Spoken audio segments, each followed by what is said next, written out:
A qualidade das tuas vendas depende diretamente da qualidade da conversa que você tem com o seu cliente. A qualidade da conversa que você tem com o seu cliente depende diretamente das perguntas que você faz.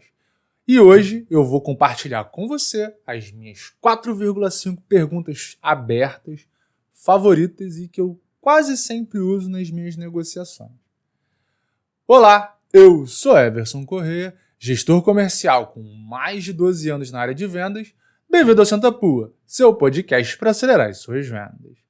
Bom, como você já deu para perceber, esse episódio é para falar sobre pergunta aberta, mas tem uma coisa que a gente já precisa falar logo de cara.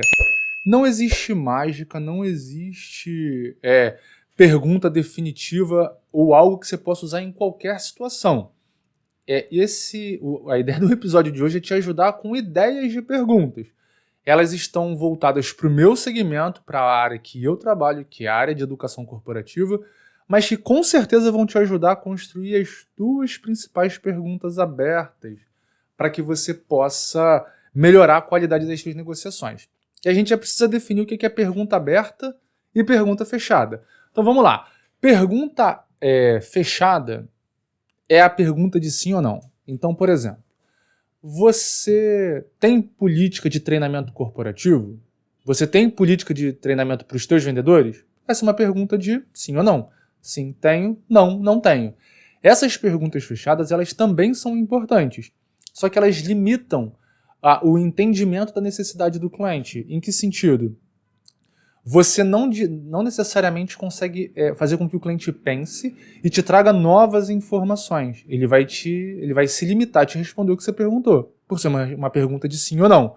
Por outro lado, as perguntas abertas fazem o cliente imaginar um cenário e fazem com que ele traga mais informações em relação ao negócio dele que vão te ajudar na negociação. Então é importante que você faça boas perguntas abertas. É importante entender que não adianta você tentar que o cliente pense lá no futuro, faça uma pergunta aberta muito mirabolante, sem antes ter preparado o terreno para essa pergunta. Por isso eu vou compartilhar contigo as minhas perguntas favoritas e que eu quase sempre uso nas minhas negociações, obviamente dependendo do contexto.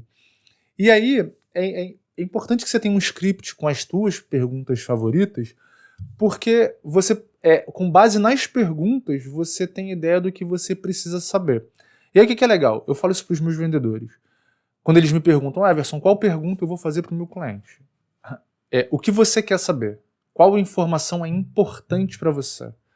E lembre-se que pergunta não é só um meio de conseguir informação.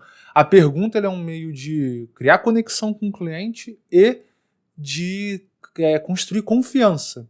O cara, quando você faz boas perguntas, você consegue gerar mais confiança no teu cliente. E aí, mais importante que isso, quando você faz uma pergunta, você tem que estar disposto a ouvir de fato. Porque a resposta do cliente vai ser a base para o que você vai negociar, para o que você vai conversar com o teu cliente. Então vamos lá. Quais são as minhas perguntas favoritas? Quando eu começo uma negociação com um cliente, por exemplo, se eu fosse falar de treinamento corporativo para vendedores, uma pergunta que eu começaria no início de conversa seria uma pergunta fechada, que é, você tem treinamento para o teu time comercial hoje? Essa é uma pergunta básica para mim, porque ela vai me direcionar para onde eu vou. Não adianta eu pedir para o cara imaginar um cenário onde ele vai ter treinamento se ele já tem. Da mesma forma, não faz sentido eu pedir para o cara pensar em como melhorar o treinamento se ele ainda não tem. Então, essa normalmente é uma pergunta que eu faço inicialmente, porque ela facilita e baliza para onde eu vou. E aí, enfim, agora quais são as perguntas abertas que eu gosto e por quê? Se eu vendo treinamento corporativo, se eu vendo treinamento para vendedor, a primeira pergunta é: como é o desempenho do teu time de vendas? Essa é uma pergunta que vai fazer o cara pensar e ele não pode te responder sim ou não. Ele vai precisar te responder, hoje 30% do meu time bate meta, 60% não bate regularmente, mas um bate um mês, outro mês não bate, mas está sempre próximo, e ele 10% é o pessoal que não bate meta. Por isso é importante, essa aqui o cara ele tem que explorar como é o desempenho do time dele e principalmente ele tem que pensar no desempenho. A segunda pergunta que é importante: quais são os desafios da área comercial para esse ano fiscal. Então, por exemplo, a gente está em 2021, qual é o desafio da tua área? Ele, cara, esse ano a gente precisa aumentar em 15% as nossas vendas e eu preciso que o time melhore um pouco a entrega do resultado, porque se a gente conseguir que cada um entregue um pouquinho mais, a gente consegue bater a meta no final do ano. Bom, de novo, eu fiz o cara pensar no que ele tem de desafio. Eu ainda não falei nada do meu produto, eu ainda não falei nem do que eu vendo.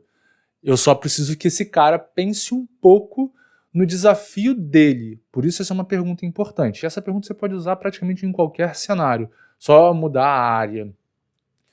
Como eu perguntei qual é o desafio, e aí ele explorou um pouco, agora é a minha hora de fazer ele pensar na dor, dele pensar no que dificulta atingir o resultado. E aí a minha pergunta a terceira pergunta, né?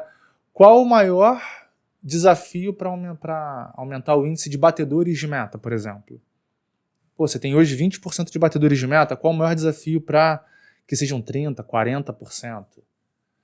Aí, de novo, eu faço o cara pensar no que ele já enxerga como um problema na área hoje.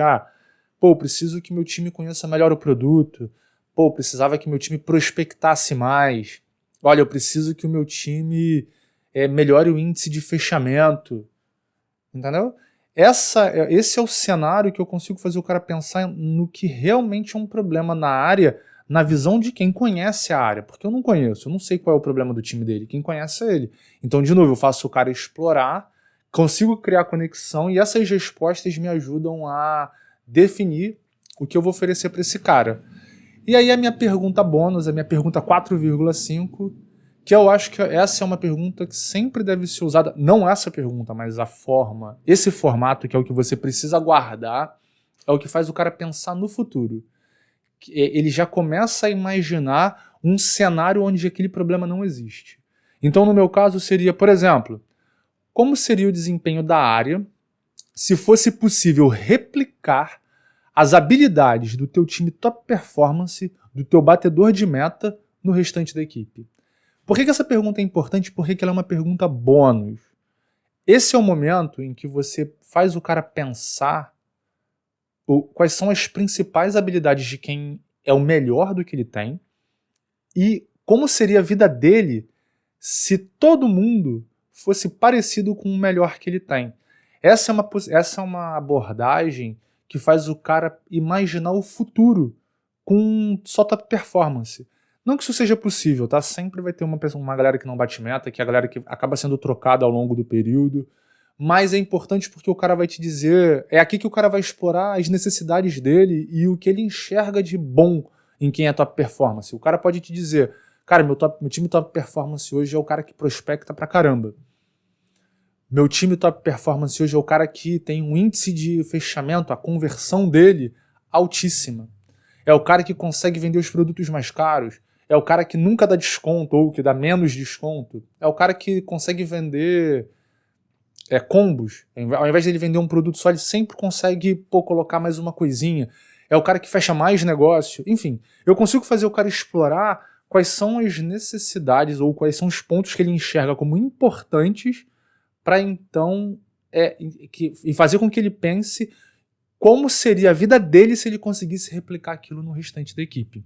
Como eu vendo treinamento corporativo, como eu vendo treinamento para vendedor, esse gancho me ajuda na hora de negociar, falando assim, eu consigo usar isso como exemplos enquanto eu vou demonstrando o meu produto. Então, por exemplo, vamos supor que a conversão do cara seja melhor. E aí as perguntas elas nunca param, tá? Você vai explorando o máximo que você puder. Eu te dei uma 4,5 para você pensar. Mas aí o cara te disse, pô, a conversão desse cara é alta. Pô, por que você acha que a conversão desse cara é melhor do que a do restante da tua equipe? Pô, porque esse cara tem uma... Cara, ele fala muito bem.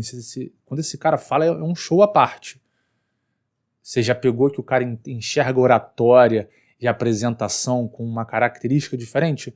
Se eu vendo treinamento corporativo e eu vendo um treinamento de oratória, tô feito. O cara me deu a cereja do bolo. Entendeu? Essa é a mágica e esse é o poder de boas perguntas. E aí, de novo, você fez o cara pensar num futuro sem o problema que ele tem hoje, é possível que esse cara confie mais em você do que quem apenas apresentou, sei lá, um treinamento corporativo de oratória, por exemplo. Mesmo que o treinamento do outro cara seja melhor que o seu. Isso é uma possibilidade, porque a autoridade é uma questão de percepção, não de realidade.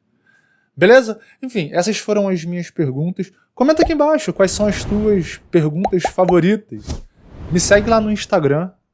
Aproveita para seguir o canal também. E compartilha com os teus amigos que precisam entender como fazer melhores perguntas. Compartilha com a tua equipe se você achar que deve. Beleza? Aquele abraço.